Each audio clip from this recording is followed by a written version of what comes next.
Operating at an extraordinary level can seem challenging. Learn how to survive in the lone wolf economy in the OG Money podcast with Lonnie Ogulnick. Drawing on over 20 years of experience in the trenches of Wall Street, Lonnie explores what it takes to be successful in today's rapidly changing environment. From daily routines, wealth strategies, and sustaining the highest levels of wisdom, Lonnie and his guests unpack proven ways to live an extraordinary life. Welcome to the OG Money Podcast. I've got one of the OGs, the all-time great podcasters in the game. We will call him the original podcaster actually on this podcast because he actually got Tim Ferriss hooked. And when Tim Ferriss needed advice, he went to James Altucher. So welcome, James Altucher. I'm honored to have you as a guest. Lonnie, I'm honored to be a guest. Thank you for finally. I've been begging for years to go on your podcast. Finally, you have me on. I'm really happy. Well, yeah, it's been years for me to get this thing up and running, but it was one of your newsletters that said, you got a podcast. Whether you know this or not, I'm a lifetime member of just about every single thing you have out there. I just press lifetime membership if you say it's an option. So I've gotten your gift baskets. I've got pads. I've got books. That's cool. Yeah, I'm a longtime fan. So I want to take it back. We always like to take it back a little bit to see how we got to where we are. I noticed you back sitting at my desk in Madison Avenue, New York City as a stockbroker on CNBC. You're getting interviewed.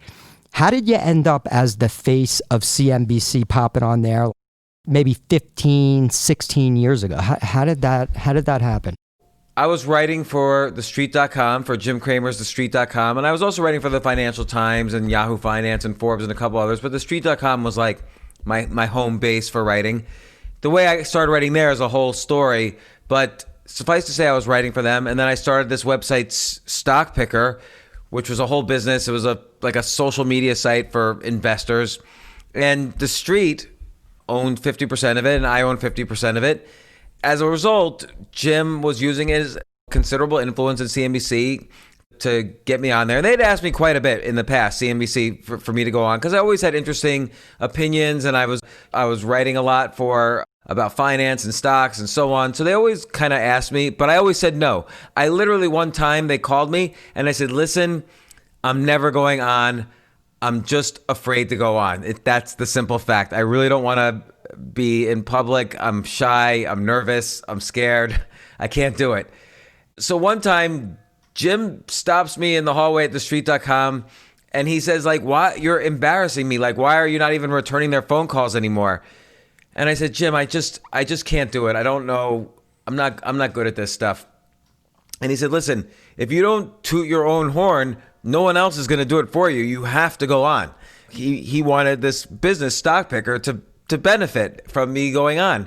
And so I bit the bullet and I started going on CNBC. And I'm not just a dry stock market analyst like a lot of the other people on TV are. And I would go on and say these things that I thought were normal, but they thought were outrageous. So they started asking me on more and more. And I started going on about twice a week on a regular basis. Like I had a regular spot. More recently, I haven't gone on really at all, but for a long time, I was a regular. You haven't gone on a lot, but there was one of the all-time greatest calls. I remember it like yesterday, because I owned the Facebook IPO and it tanked. It was at like $30. It drops to 15. You come on, you're like, look, this is $100 billion market cap. People laughed at you like it was the Mitt Romney announcement that Russia was the biggest threat to the United States. Like when Obama laughed, everyone laughed at you because they were talking about, I don't know if you remember, Zuckerberg was going to be fired at the time. The place was a disaster. It was a good story. I'll tell you one story. I'm sorry to interrupt, but one story in this is that you remember in the movie, I forget his name now, but in the movie, it was not just the Winklevoss twins that were suing Zuckerberg. It was the other guy, their friend. Yeah.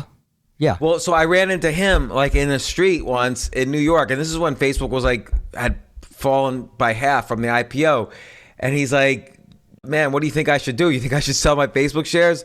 And I'm like, no. Just hold on to them.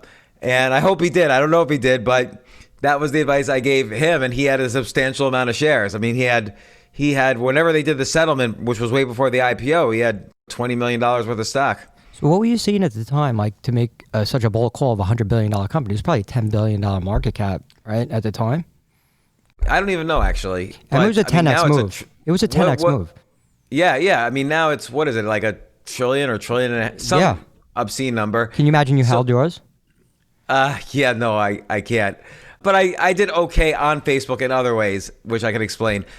What I saw was, and I explained this even before it went public, I was on CNBC in, I guess the summer of 2006. I even said then, this is like a mini internet, but organized. Like it's like an organized mini internet. And I said the internet's worth trillions and trillions of dollars. Now imagine we have this organized internet happening. That's pretty cool. So that's really where I got to it. Like it wasn't so hard to say this is worth 100 billion, because I could even make an argument for a trillion, which now it's past a trillion. I mean, I basically made the argument for a trillion on the same interview in like the summer of 2007, but I kept it at 100 billion. And they kept playing the audio of Jeff Bezos laughing.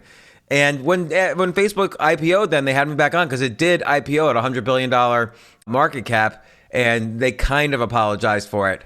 Yeah, it was a great call. I mean, it put you on the map, I think, as far as like, okay, this guy's legit. And they brought you on probably I've seen you on multiple stock picking contests on CNBC and all that. But let's fast forward a little bit where I actually, I don't know, you can call it a man crush, fell in love with you, was the book Choose Yourself, right?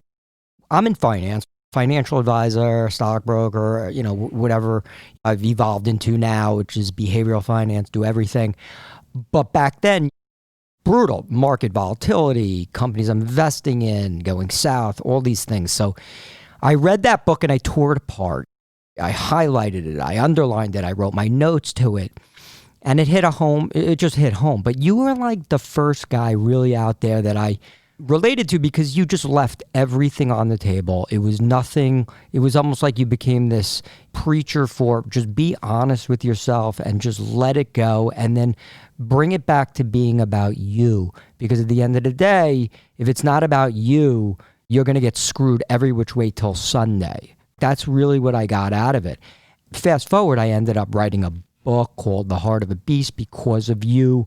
I ended up as a financial advisor, independent, Gordon Wealth, because of you. I'm crediting all this back to where that seed was started on Choose Yourself. But let me ask you, how did you get to the place to write Choose Yourself?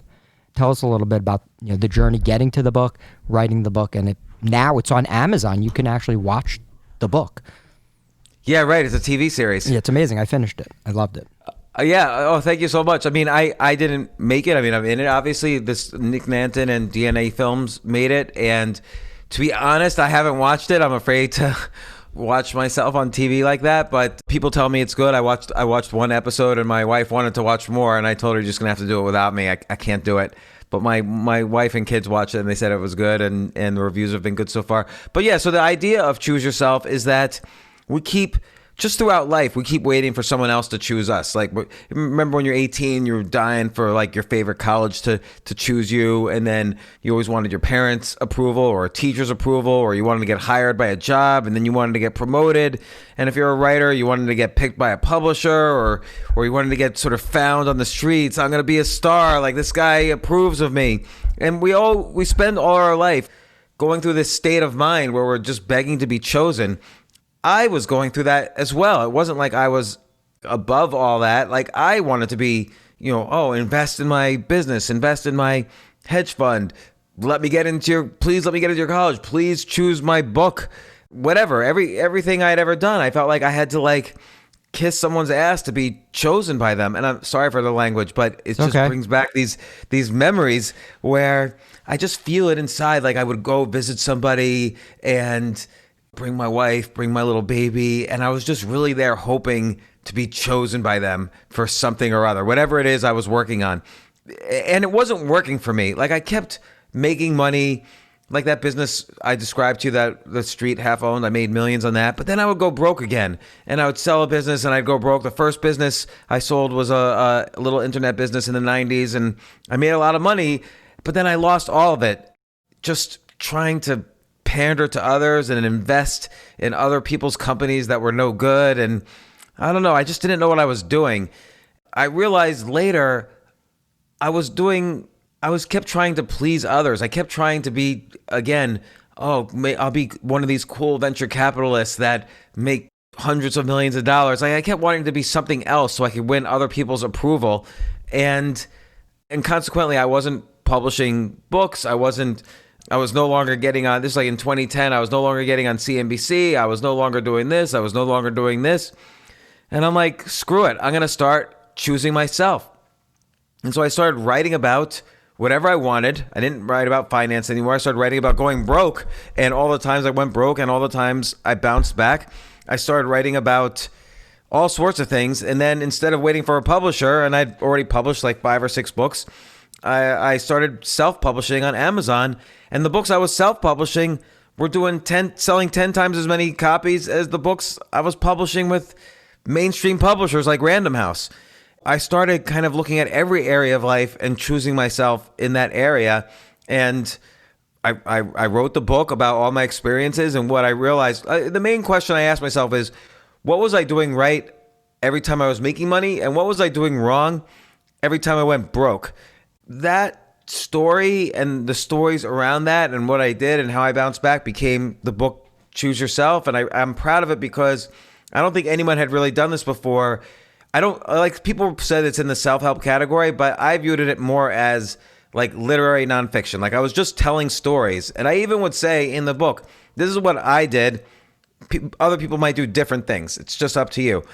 So I was really proud of it because it was just I felt my writing was coming out. I've been writing every day since 1990, since 23 years earlier.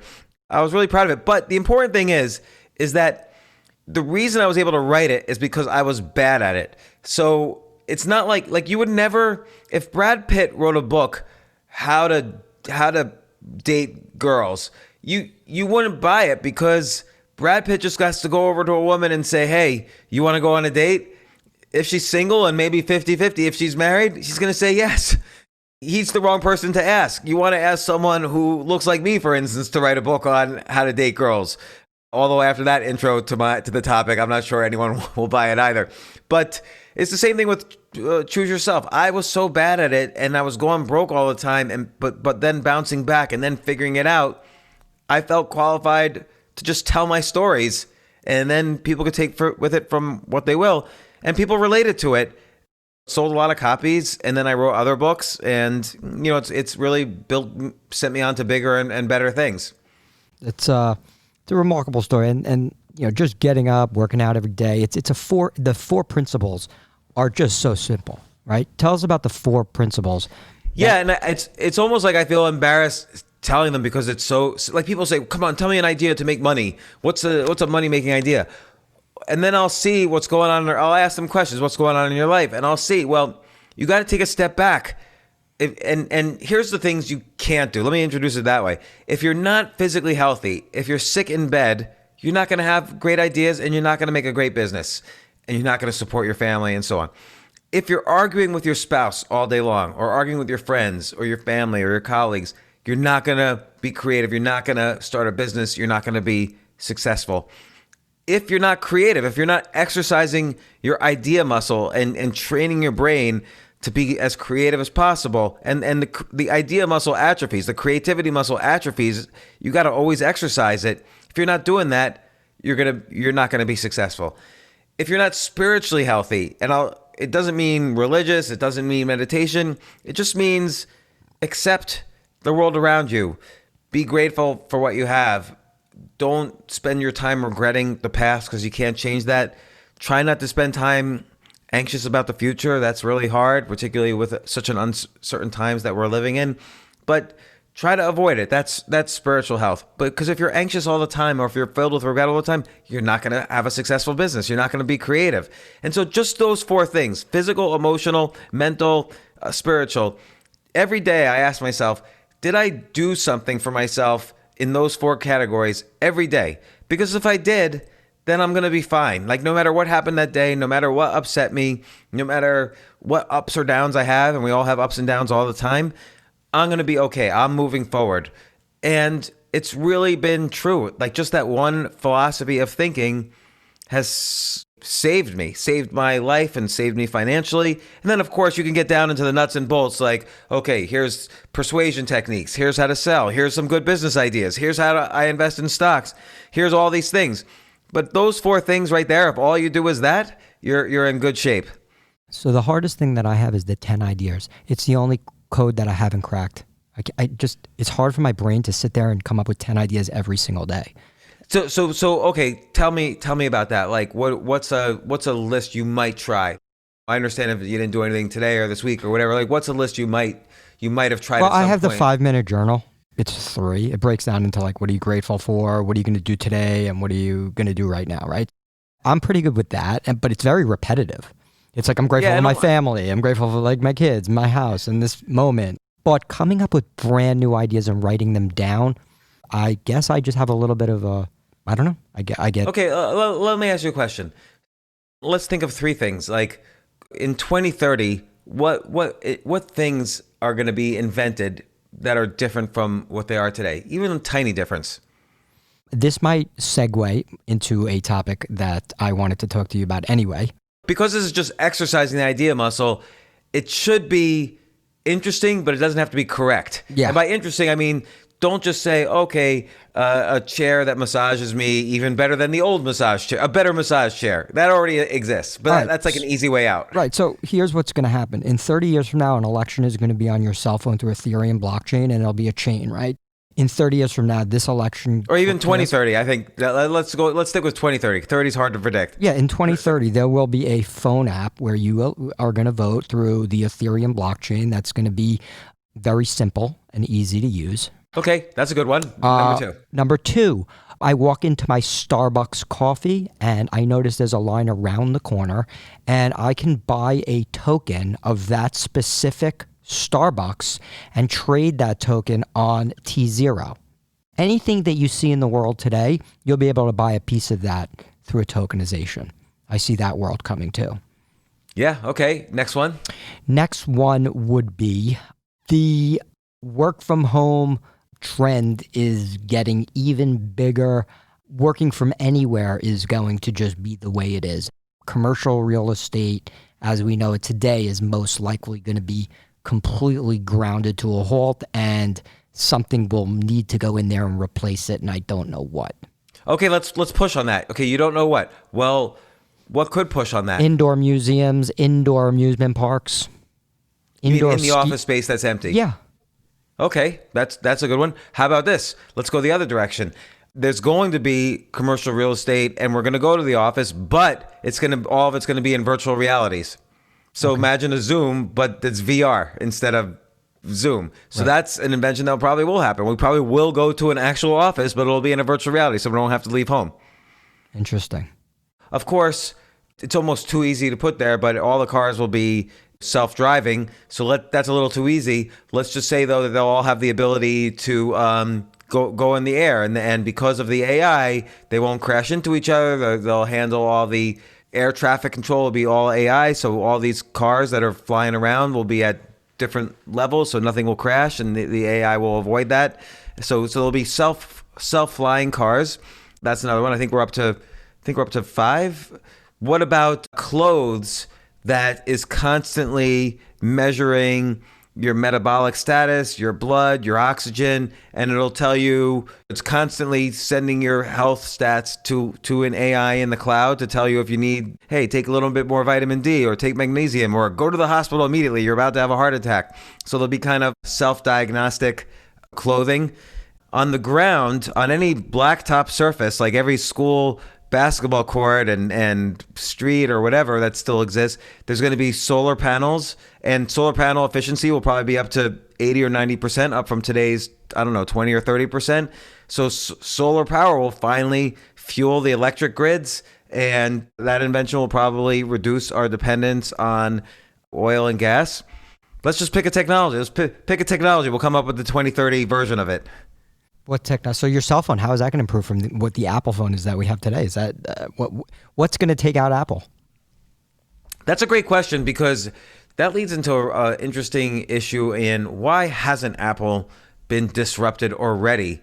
typically higher products that go higher and higher up in price and features eventually get disrupted by something cheaper that doesn't need as many features. But that question aside, what replaces Apple? Well, you're going to have a bracelet that ties into your neurons, that communicates through Bluetooth with your, or some sort of neural tooth with your neurofy with your neurons, and knows what to light up to trigger different thoughts or experiences. And you'll be able to literally hear like, oh, Lonnie's calling me, and the part of the brain that handles auditory will start talking in your voice as you're talking, because it's sent through Wi-Fi, then or global fi, then neural fi into my brain.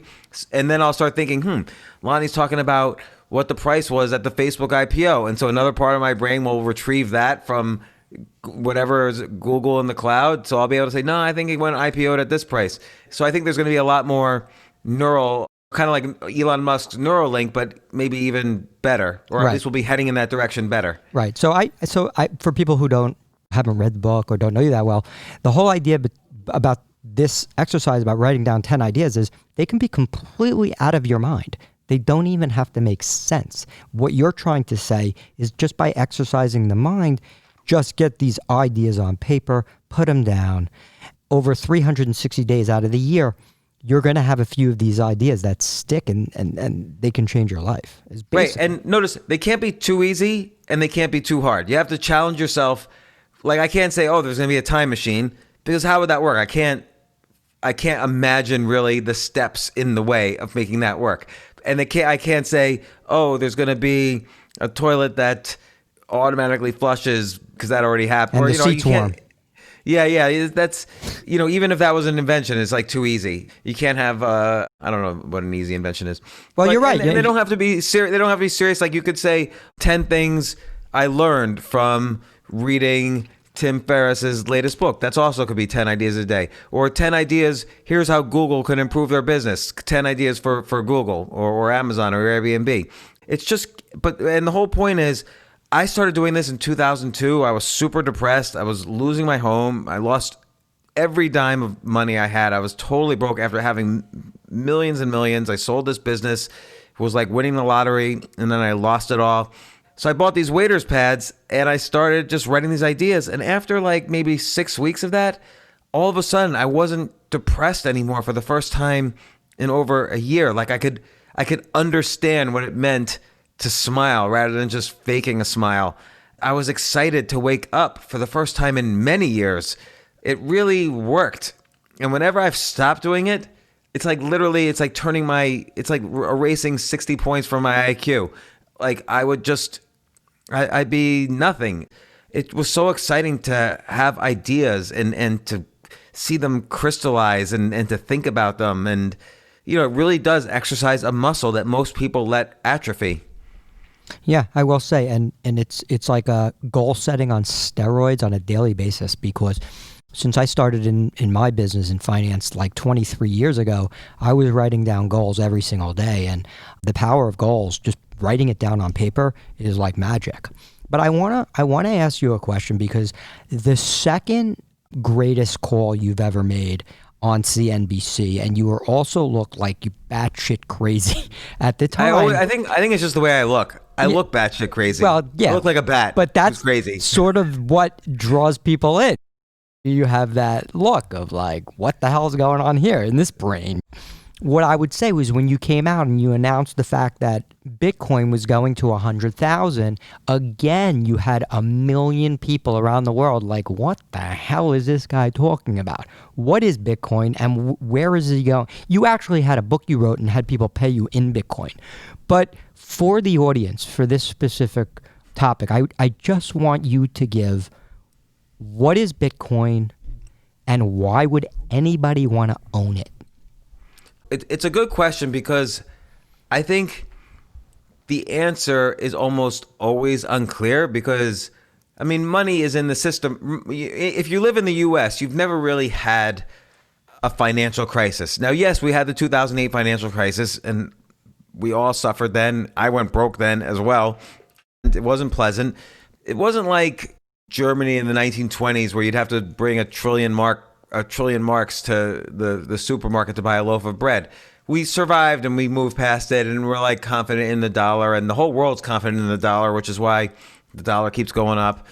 So that aside, every industry on the planet evolves, and it evolves through three stages, it seems. One is it evolves through this sort of theocratic stage, like this religious stage, then a humanist stage, and then a digital stage. And I'll give an example. Medicine. If you 1,000 years ago, if you were sick, you would pray to your God or go to your priest or go to your shaman or whatever, and he would pray, and you would hope that God would put favor on you and you'd be better. 100 years ago, if you were sick, or 30 years ago or 20 years ago, you go to the doctor, it's a human, and they'd take their little hammer out and they'd hit your knee. Then they'd say, okay, take 2 aspirin, call me in the morning. And now you can get DNA tests, you can get AI is going to read your CAT scans and your x-rays. There's all sorts of digital analysis and digital diagnostics using artificial intelligence.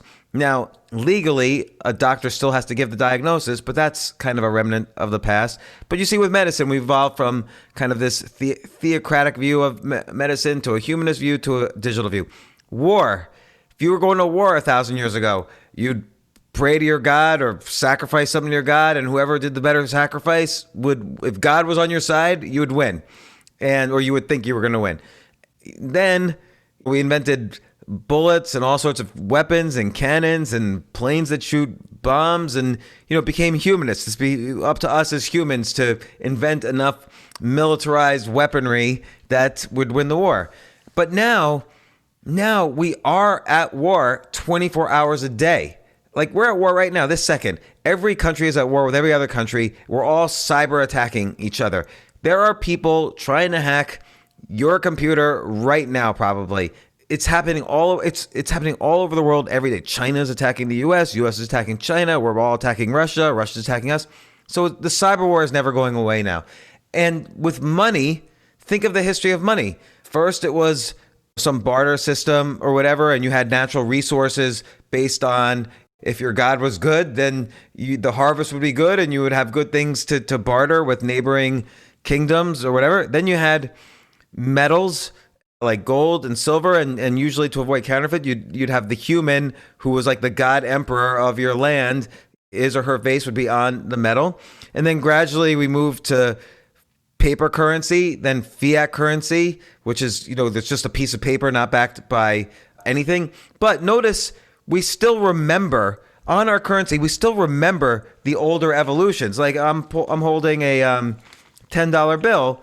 It says, "In God we trust." So that dates back to the theocratic era of money. And here's the United States of America, and there's all this symbolism. Here's the U.S. Treasury. It's a beautiful building, and Alexander Hamilton, who's like a founding father, and we the people, and there's the Statue of Liberty hand, and there's all this symbolism to make us trust the story, the belief in our country. And that's the only thing backing this piece of paper that says the number 10 on it, is just all this symbolism that compels us to believe. But ultimately, we need more than belief. We need something that has value. I'll get to gold in a second, but Bitcoin, so again, we're going to go from God to human to digital.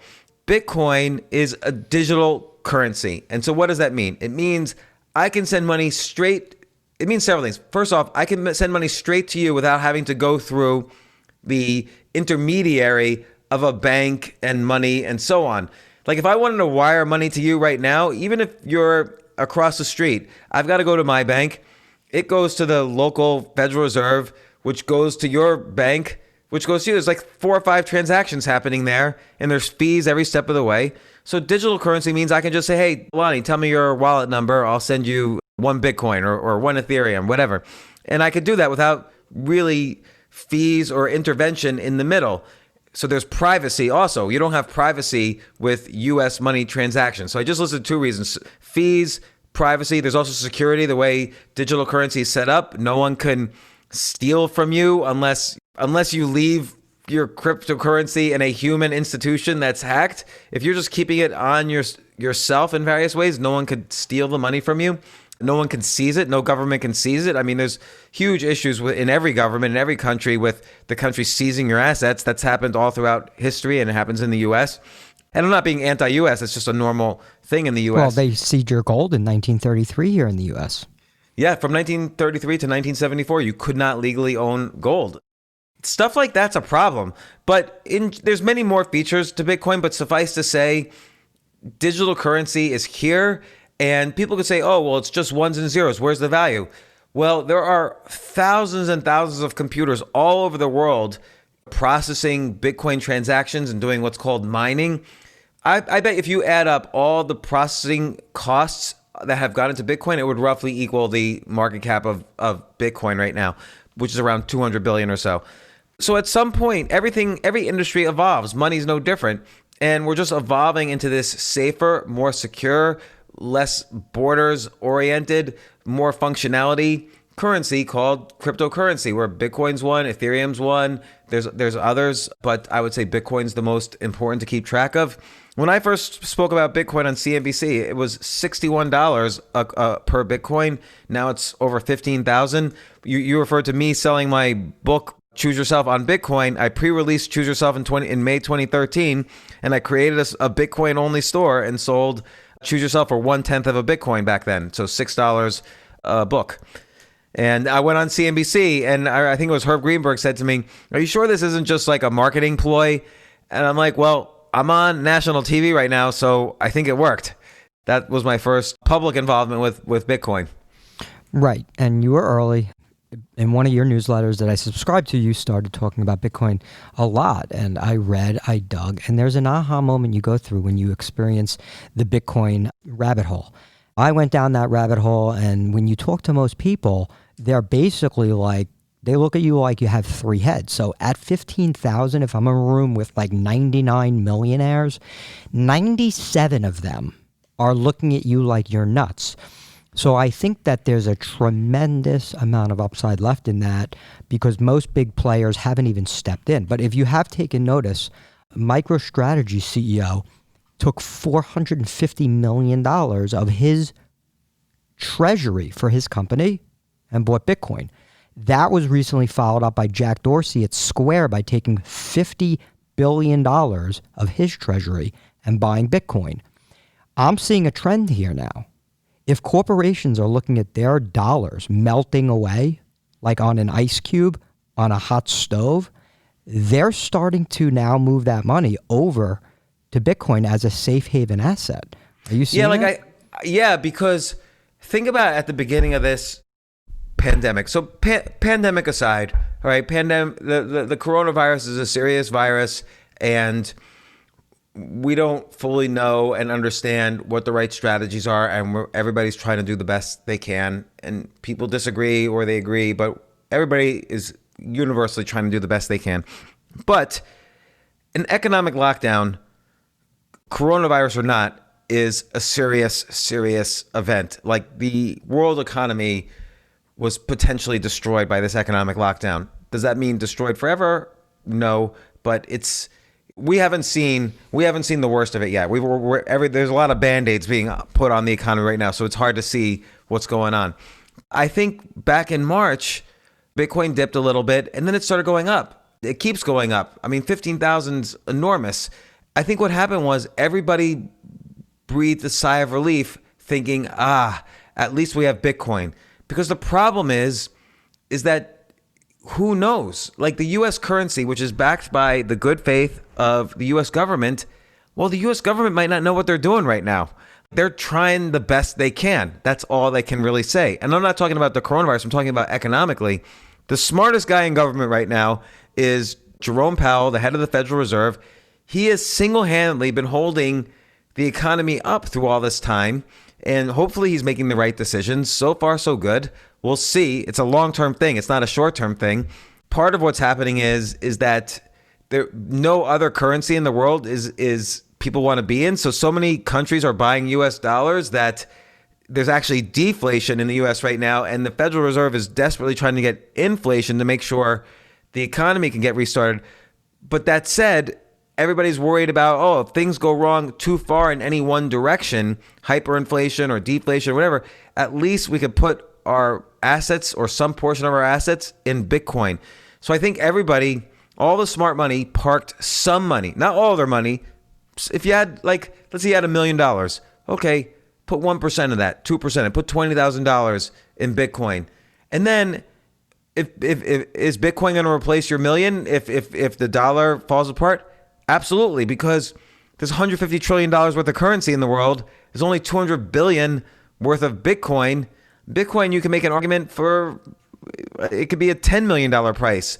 People were laughing me at $1 million, but the Winklevoss twins just came out and said, hey, it's at least going to be $500,000, if not much more. It just depends on what percentage, not if, but what percentage of global currency is going to be replaced by Bitcoin. And so they came up with $500,000.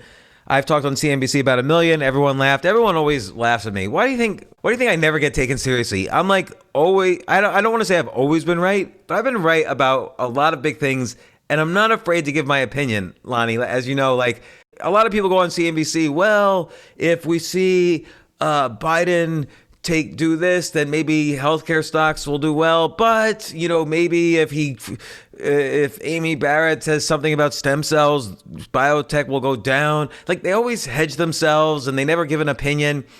Do you think it's because I give an opinion that everyone laughs at me? Or why do people just hate me on this stuff? Well, you're an out of the box thinker, right? So I think everybody go back in history when the first guy who said that the earth was round, I think he was thrown in jail. You know what I mean? Like, when you come up with ideas that nobody can see yet, but you're seeing them, they're going to laugh. I mean, today you're in a society where people cannot get their hands. Like, everyone has to have their aha moment. My aha moment within Bitcoin became friends of ours in Venezuela. Basically, the value of their currency was just eroded.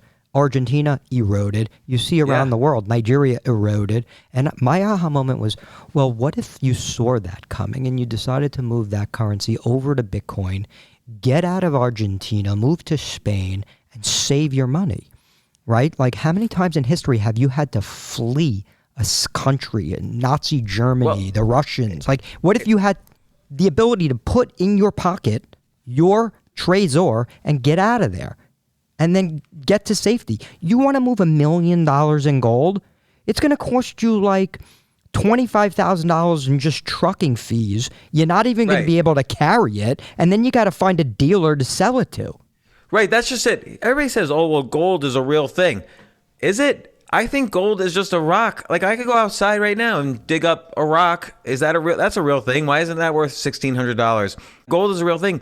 But what can you do with it? You can't buy a single thing on the planet with gold. There's no store on the planet that accepts gold as currency. Well, I'll make it one thing worse. Every single year, gold miners are finding 2% more. So you have a 2% carotid artery every single year that's debasing the value of that gold, right? Because gold miners are your enemy. They're out there finding more. And if the price of gold actually goes up, that goes to 3-4% because they're going to hunt for even more gold. So you have an implicit put on that gold even every year. So in 10 years, that's a 20% loss on currency right there. You're right. That's not going away. I mean, and that's the good thing. Bitcoin, there's a fixed supply. The currency will never be inflated because there's too much supply. There is a fixed supply. There's going to be 21 million Bitcoins, period, in its lifetime. Yeah, and I don't think people really can wrap their head around that. So let's move on to its baby brother. Tell us about Ethereum and why do you like Ethereum? And give a little explainer on what Ethereum is. Here's the thing. Bitcoin is not just a currency.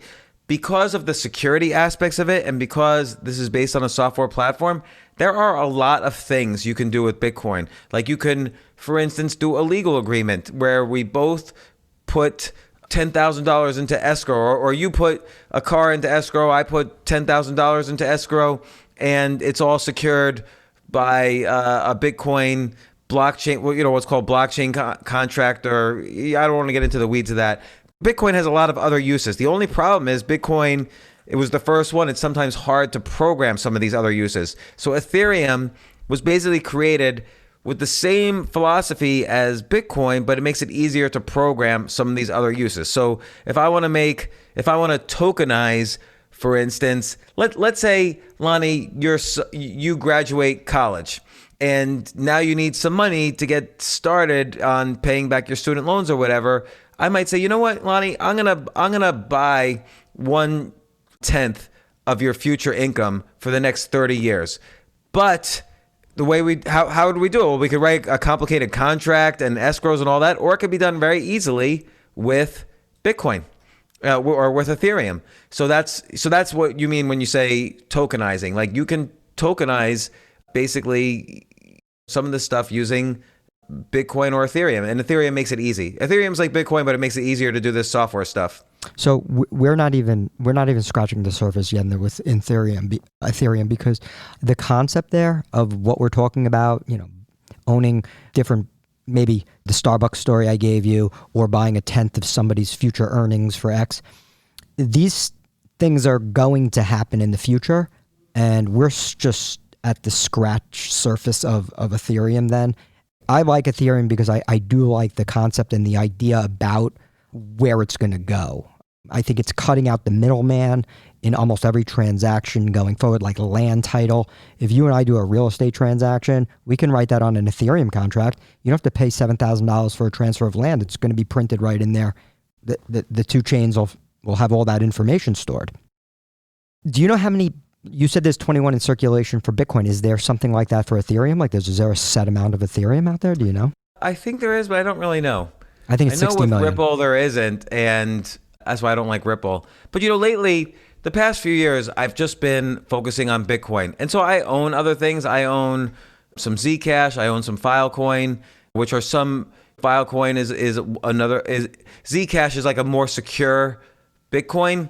Filecoin is like a Dropbox made out of Bitcoin, roughly.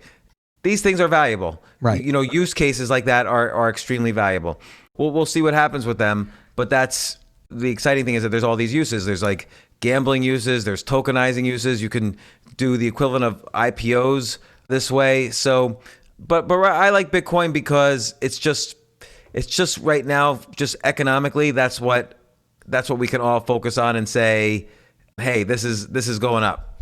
My fear has always been like, oh my God, the government's going to see this. It's a challenge to that dollar. It's a challenge to the force. Do you see our federal officials coming in and being like, yeah, we're banning that. You can't use that. You can't offload it into your bank account? Or will they just adapt, evolve, and say, hey, this is a great a new revenue of income for us? Where do you see that? I think they're already doing it. Yeah, but I think we're early, right, James? It's too small for them to be worried about.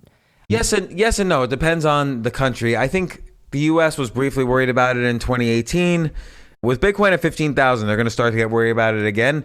But Argentina a few months ago said nobody is allowed to transfer their pesos into Bitcoins. Nobody. It's against the law. What happened the very next day? $1 billion worth of pesos turned into Bitcoins because no one pays attention to their government over there. They got scared to death that the government was about to do something to the currency like they've done many times before.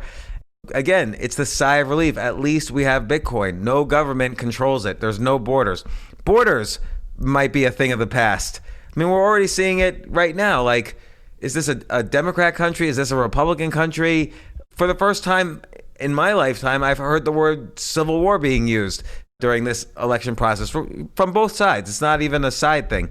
The world's getting weird right now. And like I said, this is not like a scary thing, but it is a scary thing. I'm nervous, and I don't normally get nervous, but with a 6-month economic lockdown, it proved that we were a little economically more fragile than maybe we thought. I don't know. I've talked to a lot of economists, a lot of smart people. They all say it's going to be fine in the end. But you look at the consequences of this economic lockdown. You have the protests. They had a cause. The Black Lives Matter protests had a cause with it started with the George Floyd, but it really was this festering anger that boiled over the pot because everybody was told to stay inside and go broke and not be able to feed your family. And then people are going to get angry when you tell them that. So give them a spark and it's going to turn into a fire. And that's what happened. Correctly or incorrectly. I mean, I think good social issues are being brought up, but It's torn down a lot of our cities, and that's what starts to happen when there's a cracks in the foundation, which is what I'm scared about. But I think things will be fine, but we're going to have to kind of weave our path through them. Yeah, and I don't see a way out of it for the government. They're just going to have to keep printing, right? Which, by the way, is not a bad thing because, again, they're printing, but there's demand. Like anything else, the value of currency is based on supply and demand. And the good thing about Bitcoin is there's a fixed supply. The good thing about the US dollar is that there's almost infinite demand. I mean, no matter how much they print up, there's demand. Because what are you going to put your money in? The yen, the euro, the peso, the yuan? Like, there's nothing to put your money in other than the US dollar. And that's going to remain the case for a long time. So what keeps Powell up at night, the Federal Reserve Chairman, is the thoughts of deflation. He wants there to be a little bit less demand for our dollar. He wants to print as much as possible, which is going to be good for all of us. Like, that keeps the stock market going. It keeps money flowing.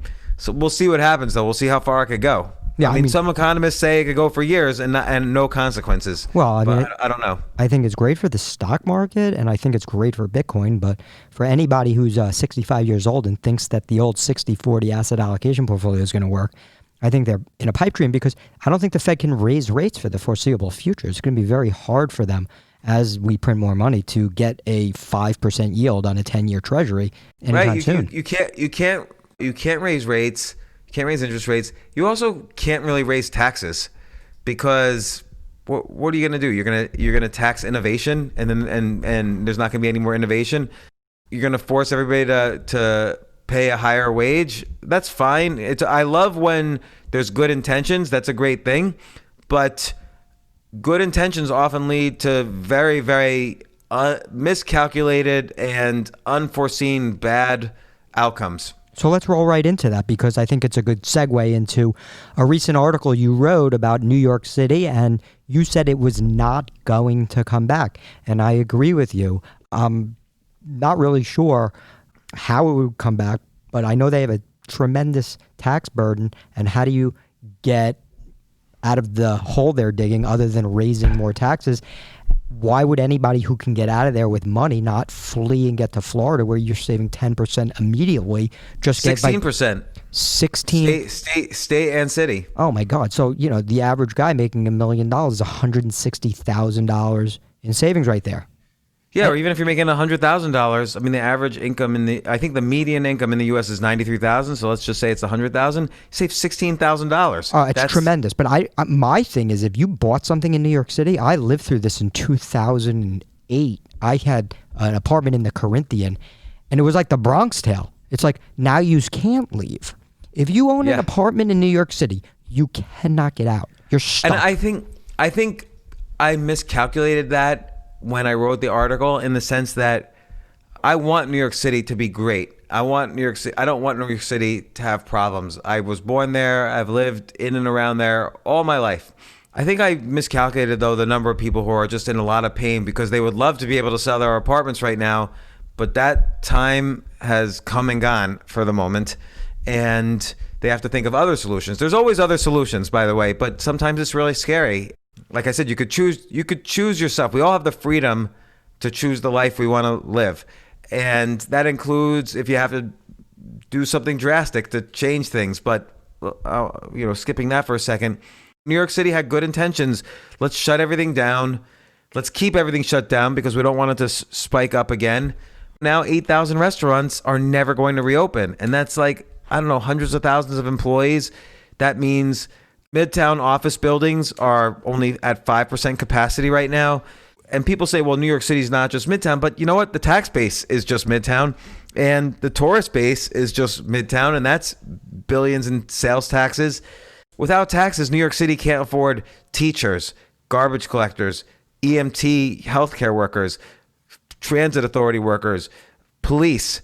And without those services, less businesses will be inclined to move there. Less tourists will be inclined to go there. Less people will be inclined to move there. And there's already 1,000 people a week are moving from New York City to Florida right now. There's never been a time in history where there's been such an exodus out of New York City. And everyone keeps writing me, oh, well, New York City's got grit. We've survived things before. No, you haven't. You haven't survived this. I've been there with the grit. I was in the World Trade Center on 9/11. I lived 2 blocks away. I lived on Wall Street during the financial crisis. I lived in New York City or around New York City in the 70s. I've seen bad times, and I saw when grit rebuilt things. This is not a grit issue. This is like $100 billion hole in New York City, maybe more. It's going to be very hard to find that money. I posted another article. Everybody knows my initial article. I wrote, New York City is dead. Here's why. Everyone hated it. Not everybody, by the way. I mean, Joe Rogan mentioned it a bunch of times on his show. Glenn Beck, I went there. Rush Limbaugh read it word for word on his show. I went on CNBC, MSNBC, Fox, CNN, even Entertainment News to talk about it. So not a lot of people loved the article. It was fact based. It wasn't an opinion. But everybody started trashing me like, oh, he doesn't understand anything about New York. He must not be from here. He doesn't know New York City people have grit. Well, guess what? Grit's not the same thing as $100 billion. It's going to take a long... People say, oh, well, maybe it'll come back in 10 years. 10 years is forever. I can't tell you what's going to be like New York's going to be like in 10 years. That's a long time from now. And in that time, we're seeing this flight of people from not only New York, but other first-tier cities to second- and third-tier cities like Miami, Nashville, Charlotte, Denver, Dallas, Austin, Phoenix, Salt Lake City. People are moving to these other areas of the country right now. Yeah, I think while I was reading the book, and like you were always anti-real estate, and at the time I thought I was Donald Trump's a controversial name now, but at the time, I had an apartment in Manhattan. I moved to Miami. I had an apartment. I was renting them both. And then this crisis hits. And try selling property in a crisis. You can't, right? And you've always been, don't own your real estate. You even lived in an Airbnb not too long ago, right? Where are you today on not owning real estate? Do you still have that same mindset that you will never own a piece of property again, or have you evolved from that? First off, just taking a step back, look at New York City. Everybody kept saying to me, I first wrote about don't own a home in like 2005 for the Financial Times, and everyone was like, oh man, you're an idiot. Like, look at Manhattan, for instance. Manhattan's an island. It's not, there's going to be a limited supply. Prices are always going to go up. Well, guess what? Prices are about 30% down on actual sales going through right now in Manhattan. That's scary. It's never happened before in Manhattan, not even during the financial crisis. People who bought instead of Manhattan in southern New Jersey, where a lot of people from Manhattan are now moving, those prices are up. So that's kind of an unpredictable thing that happened, which is why, think about a real estate investment. It's basically, for the regular person, it's as if someone goes to you and says, Hey, Bob, I have a stock tip for you. It's a small stock. No one's ever heard of it. I want you to take all of your money and put it into the stock, all of it, every dime. And then I want you to borrow 400% more than your life savings and put all of that into this stock. And then you have to hold on to it for 30 years. Trust me, it's going to be okay. And that's like buying a home. It's the same investment practice as buying a home. Now, people will say, oh, but a home you could live in, it goes up, it's a real place. All right, that's fine. It's a tiny bit safer than a stock. But we're seeing now not all that much safer. It limits you to where you can work because you have to work near your home, which means that the corporations have more control over your salary because you're not as flexible. Your supply of employment opportunities is much less than the demand that it could have been if you were able to move. So there's a whole issue. That's part of the reason why corporations like to encourage employees to own a home, and banks love to loan money. So that's a $15 trillion industry that they're going to certainly put up the marketing slogan, the American dream, around. I get it though. If you have the money and can buy a home because you want your kids to live in one place and you like your neighbors and you don't want to be told to get out, that's fine. But in a city, it's not like people really know the people who live on their block. You know the people in your city. In a suburb, you get to know your neighbors, or in like small towns, you get to know your neighbors. That's a different thing. That real estate's also much cheaper in those areas. Yeah, and I also think it's life experiences, right? Like some of the life experience that you had, you got stuck in something, it almost wiped you out. Me too. I got stuck in something, but from a financial standpoint, I don't think I'd ever invest in real estate in my life right now. We know rates can only go up. So yeah, they'll suck you in right now with low interest rates, but you're paying 2% in Florida every single year. So in 10 years, you got to make 20% on that property. Throw in the insurance. That's another 1% you're going to pay. Then the mortgage. I mean, you literally probably need to see within 10 years, almost 50% appreciation on your house just to break even. Right. And by the way, out of the things that are out of your control, an owner has to pay for and not the renter is if it needs maintenance, if the circuitry in your electricity goes faulty, the owner has to pay for an unexpected huge maintenance bill. Property taxes are not in your control. They could raise those at whatever they want. You have no say over it. There's a lot of unknowns too. Now people say, oh, renting is throwing your money out the window. Okay, let's say you buy, I'm just making up numbers. Let's say you wanted to buy $1 million house. You're going to put 20% down, it's $200,000, and then you got to start paying all this stuff. When I rent, if you rent $1 million house, what are you paying? You're probably paying in New York City, you're probably paying like $1,000 or $2,000 a month. And then, but you keep the $200,000 that you would have put down, plus all those additional closing costs, maintenance costs, and so on. I'd rather have that money and invest. I'd either rather invest in myself, like start a business or invest in private companies, or I'd rather just keep it in the bank and sleep well at night. I got one even better. Imagine you kept renting and you just put about $25,000 at 60 in Bitcoin.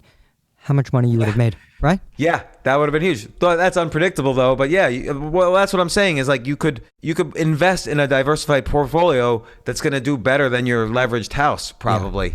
The only thing with safer results. The only thing I'll say as a father of 2 daughters, happily married man, there's definitely something to be said like not leaving and having a place to go, and you don't want to be bouncing around all over the place. So I get that argument, and there's a price for that. I do too. Yeah, I'm just saying from the investment standpoint, don't look at it as something that you're going to make money on.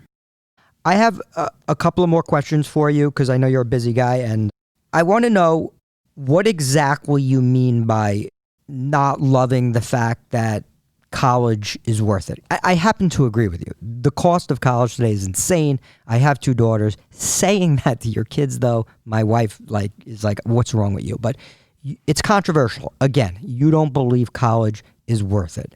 I'll say from my own experience, what I got out of college was the network, the social, the people I've met and grown with. That was the value, not so much what I learned in books, right? But you seem, over the last 25 years, to be pretty dead set against college. Are you still in that mindset? Yeah, because look, right now, I have 5 kids, and right now one of my kids is going to college. All my kids are between the ages of 18 and 21. My youngest got into the college of her dreams. She knows my opinion on it. They all know my opinion on it, and I give them the choice to follow my opinion or not. They don't. If I force them into it, then later on in life, when they really might need me for something, life and death, they might not trust me, or they might be angry at me or whatever. But she was told the day before college started that, oh, we're going to be remote.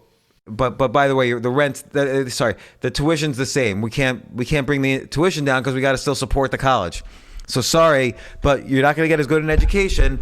But if you want to say you went to this school, you got to pay a huge number. I said to her, what are you going to take? Oh, I'm taking a writing class. I'm taking this class. I'm taking this class. I said, you could take all these classes on Coursera, Skillshare, Masterclass, Udemy, Teachable, Highbrow, Khan Academy, Code Academy. There's a million online things. You could take this class for almost nothing. You're going to spend 70 times that every semester taking it at your school. And she's like, I know, but I really want to go. Why is there such a spread between perfectly good course taught by an amazing teacher? You could take cooking classes from Wolfgang Puck at Masterclass, or screenwriting classes from Aaron Sorkin, or comedy classes from Steve Martin. I'm just talking about the sort of soft things, not the science things. Or you could take a bad cooking class at Harvard. Why would you do that for 100 times the money? It doesn't make any sense. And then you get into debt, and then we're graduating a generation of kids, first generation of young people ever, that can't go start companies now because they have to work as a salesman in an eyeglass store to pay down. You have to start paying that debt back immediately. Where's the next generation of innovation going to come from? This is really where the income inequality is right now. This is really where America is going to. America's in trouble from this. Man, I'm getting depressed talking to you with my own ideas. Yeah, no, it's insanity. And I'm not a pessimistic guy. I'm an optimist. But we're seeing it in real time right now that whether you're a Democrat or a Republican doesn't matter. It's just nobody even knows what's going on with this election. Are the Democrats winning? Are the Republicans winning? Is someone cheating? Are some people cheating and others not? Why are some people being banned on Twitter, both Democrats and Republicans? I can't figure it out. Well, let's get into that. What the hell is going on? We're in a war right now, it seems. So you've been doing the podcasting for like ever. You know everybody in every industry. You've interviewed almost every single person. How is it that a small pocket of, let's call it San Francisco, has almost monopolized the power infrastructure of what even the president of the United States is allowed to say? How did this happen? I mean, there's the issue of how did Silicon Valley happen, and that happens like anything. This is the great thing about cities, is that in cities, really smart people come together to find like-minded individuals, and then together they innovate, together they create. So you have think of the 1950s New York City, the huge modern art scene just exploded. You had modern art, you had pop art, you had everything from Jackson Pollock to Andy Warhol that all exploded out of New York City. You look at Paris in the 20s, you had Hemingway, Fitzgerald, John Dos Passos, all these great writers come out of Paris and then New York City and so on. In San Francisco and Silicon Valley in the 60s, you had all the people who started Fairchild Semiconductor and then Intel, the whole computer chip industry, and then the computer industry, and then the internet industry came out of Silicon Valley. So part of the internet industry is social media, where billions of people all over the world are able to communicate with each other and send photos of their loved ones and participate in little Facebook groups and play games. Well, now something serious happened, which was you had half the country had one set of political beliefs, half the country had another. They started arguing with each other. And it's a little scary when all of a sudden one of these social media companies turns off the spigot and says, well, one side is allowed to talk, but the other side is not. And again, I am not a Republican. I am not a Democrat. I was a Democrat all my life, but I have never voted in a presidential election, which is horrible to some people. I debated Michael Moore about that on television, but he agreed with my point of view, which is that the voting for the lesser of two evils is still voting for evil. And I'd rather have a system that I really enjoy participating in. And my feeling is my voice is stronger by being neutral, so I can focus on issues rather than people. But anyway, that's another thing. And then why isn't censorship being challenged? I don't really know. I mean, I actually have only seen it the past few. I mean, I know people were being banned all along with this coronavirus, and I figured, okay, this is just a blemish on the system, but whatever. Now I see people being banned. The president of the United States is banned today. Yeah. Which again, I don't either whether I like him or not, I don't care. You don't ban the president of the United States on the largest social media platform for debate. Like what is going on? And again, I didn't vote for him. I'm better financially if Biden wins, actually. And the stock market's going up. Everybody thinks Biden wins. The stock market's going to go up. A lot of people I know are voting for Biden. A lot of people I know are voting for Trump. I like that there's a plurality of views. That's what democracy is supposed to be about. You can't ban the sitting president of the United States. I wouldn't ban Joe Biden either. That would be insane. Yeah. Speaking of Joe Rogan, he's had to deal with some issues, recently, where Spotify. Yeah. Some 24-year-old intern at Spotify took down a Joe Rogan podcast right in the middle when I was listening to it, by the way. It's just kind of crazy. I don't know what to say. I think the thing to say is, though, this goes back to the beginning. Am I physically healthy? Yeah, I did exercise today. I slept well last night. I ate well today. Am I emotionally healthy? Yeah, my wife just walked in and said hello. I'm going to go out to dinner with her in a little bit. Am I creatively healthy? Yeah, I wrote my 10 ideas a day down. I wrote an article. I'm doing some podcasts. Am I spiritually healthy? I don't know. I'm getting a little riled up about what's going on. So I need to take a step back, take a deep breath, and do the many tools or exercises I do to kind of not get scared and not be anxious and not have regret and not try to control the things I have no control over. This way, later on, I can have a voice in the things that I have control over, that where I can make an impact. You read a lot. I tend to read a lot. You've spoken to a lot of people. Some things people say to you stick. And I read in one of these espionage books once that it is really the CIA, the Secret Service, that controls the country, and the president kind of is a puppet figurehead. And I'm starting to more and more think that that is true, and we're seeing more of that, right? Whether it's true or not, I don't know, but it seems like there are special interests out there that have their own agendas.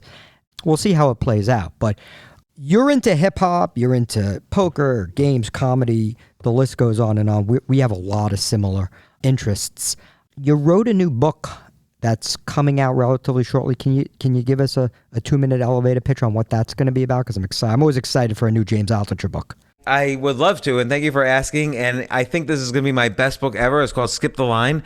But can I ask, can we do it in a part 2? Yeah, I just tell everybody where they can find you on Instagram, Facebook. Is it just James Altucher? Or J Altucher on Twitter until I get banned, and Altucher on Instagram until I get banned. Where are we not going to get banned? I actually had an article censored on LinkedIn the other day, and I love LinkedIn. I have 1.3 million followers there. But there was some article, I don't know, someone must have complained about it and it went down. Crazy. Well, it's truly an honor to have you on. I really appreciate the time you took out. Thank you so much for asking me. And I'm serious. Like, can we schedule a part 2? I'd really love to continue the conversation. I got booked at the last minute for this one. Let me just tell you, this was supposed to be a half an hour. We went well over an hour. So I do apologize for that. But just you have a lot of knowledge, and I just wanted to grab all of it as much as I could. So sure. Have a great day. You're down in Florida now, so you and I are going to hook up. We're going to go grab maybe a water and just continue. But we'll have a part 2. I can promise you that. I look forward to that. Excellent. Thank you so much, Lonnie. I really appreciate it. All right, James, you're the man. Thank you for listening to the OG Money Podcast. Click the subscribe button below to be notified when new episodes become available.